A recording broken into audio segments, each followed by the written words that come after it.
Selamat sore, perkenalkan nama saya Siti Aisyah, NPM 2511080, Fakultas Hukum UIB semester 4. Di sini, saya akan menjelaskan analisis pendapat masyarakat mengenai pembuatan hukum dan penegakan hukum di Indonesia dengan menggunakan beberapa teori hukum.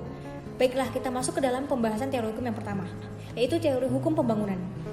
Fungsi hukum dalam pembangunan nasional yang digambarkan oleh Prof. Mukhtar Kusumatmaja sebagai teori hukum pembangunan merupakan sintesis dari dua teori hukum. Yang pertama, yaitu tentang bekerjanya hukum pada masyarakat yang dikemukakan oleh Rochbond dengan hukum sebagai alat pembaharuan masyarakat atau sebagai sarana pembangunan yang disebut sebagai ungkapan as tool of social engineering.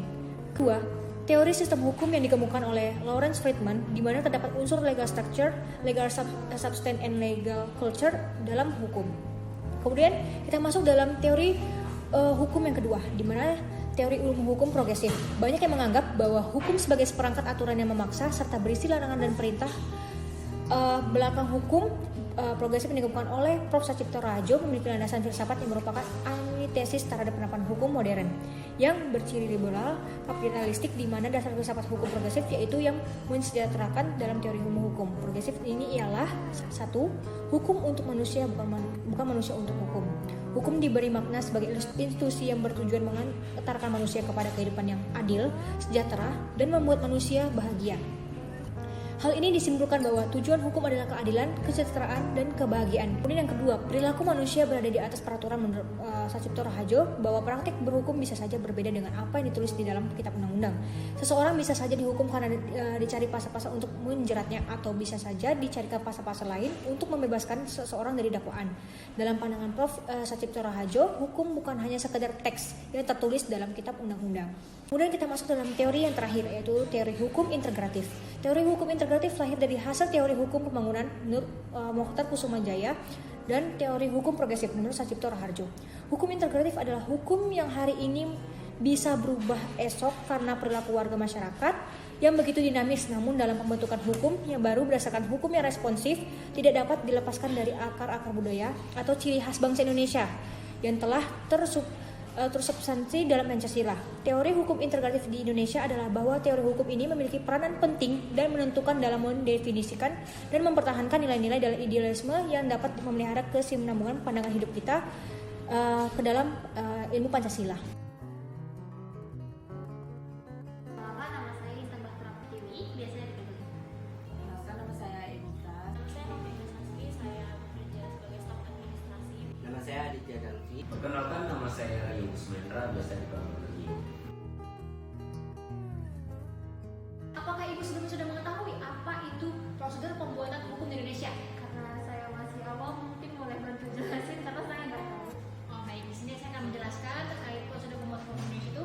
Seperti yang kita ketahui, hukum Indonesia itu berdasarkan Undang-Undang tahun 1945, di mana dalam pasal 20 Undang-Undang 1945 dijelaskan bahwa pihak yang memiliki kewenangan untuk membuat undang-undang adalah DPR dan disahkan oleh Presiden dan boleh diusulkan oleh DPD, seperti itu.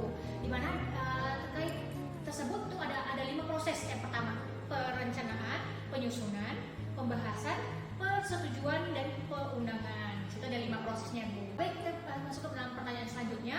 Apakah Ibu ada sedikit mengetahui terkait penerapan prosedur tentang pembuatan hukum di Indonesia? Kalau misalnya saya tahu, mungkin perancangan itu memang lama. Cuma saya pernah dengar gitu di sosial media itu selama 30 hari. Cuma saya nggak tahu tuh 30 hari itu apa. Oh, tentang 30 hari. Iya. Tapi Ibu tidak tahu apa 30 hari apa gitu ya? Benar.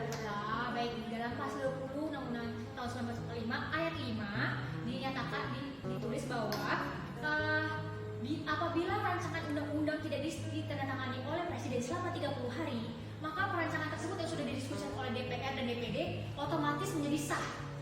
Seperti itu. Kalau misal Presiden mau nolak nih, tapi udah lebih dari 30 hari, itu gimana? Oh, tidak bisa. Makanya dibuat undang-undang itu adalah suatu aturan yang sudah konkret, tidak boleh diubah-ubah kan. Makanya ada rancangan sebelum itu. Yang 30 hari, maka dari itu sebelum 30 hari ya Presiden harus mengesahkan atau tidak mengesahkan. Kita masuk dalam pertanyaan selanjutnya mengenai penegakan hukum di Indonesia. Pertanyaan yang pertama, apakah menurut Ibu penegakan hukum di Indonesia sudah adil? Dan tolong berikan contohnya jika sudah ada. Kalau menurut saya tuh belum, karena gini, waktu itu kan pernah ada untuk kasus pemerkosaan. Ya. Ada memang dia jadi pelaku tapi tidak dipenjara, dan juga ada yang dia difitnah, jadi itu keluarganya sudah punya bukti, cuman dia pihak penegak hukumnya itu tetap mempenjarakan dia sampai Hotman Paris kalau nggak salah waktu itu turun tangan gitu. Itu kalau boleh tahu kasusnya di mana ya, Bu ya? Kalau saya kurang tahu tapi itu di Indonesia. Di Indonesia. Kejadiannya baru-baru ini atau sudah lama? Baru mungkin bulan lalu atau 2 bulan yang lalu. Oh, berarti dalam segi penerapan hukum pidananya itu tidak adil ya? Iya, benar. Baik, hukum adalah suatu aturan yang tidak boleh dilanggar, benar begitu Ibu? Yes, benar sekali. Bagaimana, saya akan bertanya bagaimana jika aparatur sipil atau penegak hukum yang saja melakukan pelanggaran terkait penegakan hukum? Oke, menurut saya peraturan dibuat itu berlaku untuk semua. Jadi tidak mandang jabatan atau siapapun mereka, apapun yang sudah mereka lakukan, saya berharap sanksi yang mereka dapatkan sesuai dengan aturan yang sudah berlaku. Tidak memandang jabatan atau tidak Iya, ya, Bu ya? Semua harus meratakan Iya.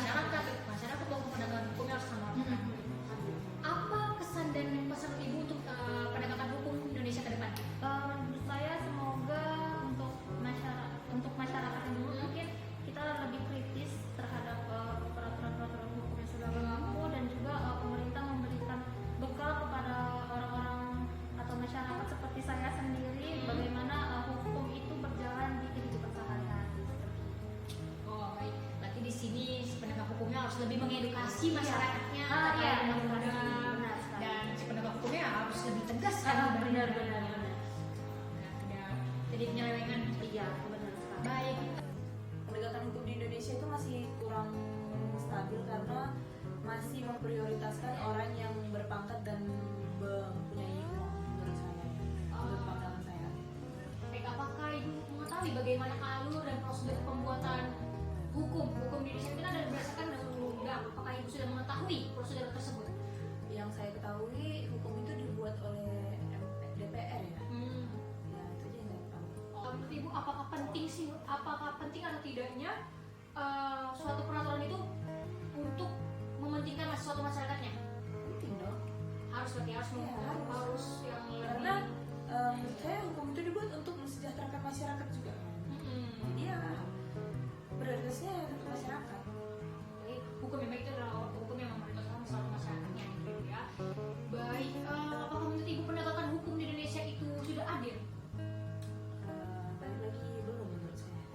Jadi, Karena masih banyak kasus-kasus yang menurut saya yang masih simpang siur. Ya sama seperti tadi yang masih belum adil karena yang pertama ya karena jabatan, yang kedua karena uang. bagaimana menurut pendapat Ibu terkait penegakan hukum di Indonesia? Menurut pandangan saya sebagai orang awam ya, penegakan hukum di Indonesia ini memang beberapa sudah adil dan mendapat hukuman yang setimpal. Tapi yang kita lihat sebagai masyarakat itu masih banyak juga hukum yang tidak adil atau dia tajam dari bawah. Seperti contohnya kasus yang ada nenek-nenek yang mencuri, dia mencuri untuk memenuhi kebutuhan hidupnya untuk makan, tapi dia dihukum penjara lebih lama daripada mungkin ada terpidana korupsi atau lainnya yang dihukum tidak setimpal dengan perbuatannya. Seperti itu. Tajam ke bawah tapi tumpul ke atas begitu ya, Bu ya. Baik. Berarti Ibu di sini hukum di Indonesia itu penerapan penegakannya itu tidak adil dari Indonesia. Bapak sendiri, apakah ada saran dan masukan dari Bapak untuk penambahan dalam perancangan undang-undang? Kalau untuk menurut saya sendiri penambahan untuk kedepannya itu adalah tentang hukum pidana. Salah satunya itu adalah contoh kasus yang dulu sering kita dengar tentang pemerkosaan, yang dimana korban ini melakukan pembelaan diri terhadap pelaku, sehingga si pelaku tewas. Di situ di situ korban malah dipidanakan, sedangkan di dalam alur cerita tersebut si korban ini membela diri. Sedangkan di undang-undang yang saya ketahui di Indonesia ini, maaf kalau ini salah, tapi yang pernah saya dengar itu adalah seorang korban itu boleh melakukan pembelaan, tetapi jangan sampai si pelaku ini mati, meninggal dunia. Sedangkan kita tidak tahu tentang kematian, kita tidak tahu tentang ke depan akan terjadi apa. Ya seperti itu kan. Di sini posisinya si korban ini melakukan pembelaan diri. Refleks gitu. Iya, refleks. Tindakan tindakan refleks membela diri, tapi malah sebenarnya dari awal ceritanya itu padahal dia korban, tapi malah dia menjadi pelaku Iya. karena telah membunuh. Ya, saya juga sering dengar akan kasus tersebut. Baik, kemudian untuk penegakan hukum di Indonesia, menurut Bapak itu sudah adil atau belum? Menurut saya untuk penegakan hukum di Indonesia ini kurang adil. Karena kenapa? Banyak sekali di penjara-penjara di luar sana orang yang berduit, contohnya itu adalah seorang koruptor kaya raya, terus para narapidana yang memang betul-betul udah tingkat dewa itu, mereka itu di penjara itu mereka bisa membeli penjara sehingga mereka bisa ngerasain tinggal di penjara itu bagaikan hotel bintang 5. Menurut Bapak, apakah implementasi penegakan hukum di Indonesia sudah berjalan dengan baik? Kalau berdasarkan implementasi di lapangan ya, penegakan hukum di Indonesia belum berjalan secara maksimal, Pak. Itu jauh sih dari apa yang kita harapkan ya, dan yang diharapkan oleh bangsa Indonesia ya. Jauh, masih jauh lah Kak, pokoknya. Ya. Boleh Bapak berikan contoh kenapa Bapak bisa berkata masih jauh? Ya, seperti contoh kasus ya masih banyak kok tindak pidana korupsi. Seperti contoh kasus kayak korupsi APBD yang terjadi di Jambi untuk penangkapan pejabat-pejabat yang menyalahgunakan anggaran pembelanjaan daerah ya APBD ya. Itu kan dikorupsi dia. Itu sih Kak. Pejabat aja banyak korupsi, bagaimana hukum mau adil? Bagaimana jika aparatur atau penegak hukumnya saja melakukan pelanggaran penegakan hukum? Oknumnya ya, dia oknum penegak hukum tapi dia melanggar. Iya, betul. Contoh oknumnya itu seperti apa ya Kak? Polisi, lembaga eksekutif yang melakukan langsung terjun ke lapangan untuk mengeksekusi. Kalau kayak polisi sih banyak sih ya Kak. Kayak Seperti kita tahu ya. Sehari-hari ya kan kayak tilang aja gitu ya kan. Salah, hilang. Masyarakatnya juga hanya damai di tempat dengan sebutan 200.000 ya selesai clear. Padahal kan seharusnya dibawa peradilan. Itu kan sebenarnya ya kan. Ini Bapak pernah mengalami sendiri. Ya sering sih. Kayak Tapi kan demikian, ya. kalau oknumnya gimana sih oknumnya ya? Pertanyaan tadi kan oknumnya ya. Oknumnya. Yang melanggar. Kalau menurut saya sih oknum yang kayak gitu dilepaskan aja jabatannya kan. Jadi dia diberhentikan dari tugasnya sebagai dia. Kalau dia polisi diberhentikan dari polisi. Kalau dia TNI diberhentikan dari Hanya sekedar diberhentikan. Bagaimana jika pelaku tipikor yang pidana korupsi? Kalau tindak pidana korupsi ya, gimana ya? Indonesia mah berat ya. Mau hukum mati, katanya nanti kena HAM ya kan enggak? Iya. Kita Indonesia kan Ya. ada undang manusia. Dihukum seumur hidup aja lah. Dihukum seumur hidup. Iya, seumur. Kesan dan saran untuk Bapak terkait pembangunan Indonesia ke depan, pembangunan hukum Indonesia ke depan. Saran ya. Iya. Ini penegakan hukum di Indonesia. Kalau saran saya sih Kak, sebenarnya ada dua ya.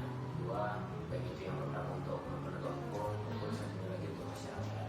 Kalau untuk penegak hukum, ya saya sih punya saran agar mereka lebih mendapatkan moralitas dan menegakkan hukum di Indonesia ya sangat berarti ya sampai tadi ada budaya oknum, malah dia oknum penegak hukum, malah dia yang melanggar.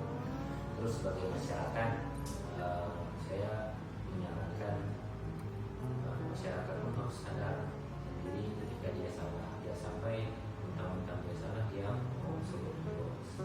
Kasusnya seperti kayak tilang lah ya, benar kan? Iya, iya. Yang itu kan posisinya masyarakat juga salah, jadi seharusnya masyarakat juga apa ya posisinya harus netral juga ya, netral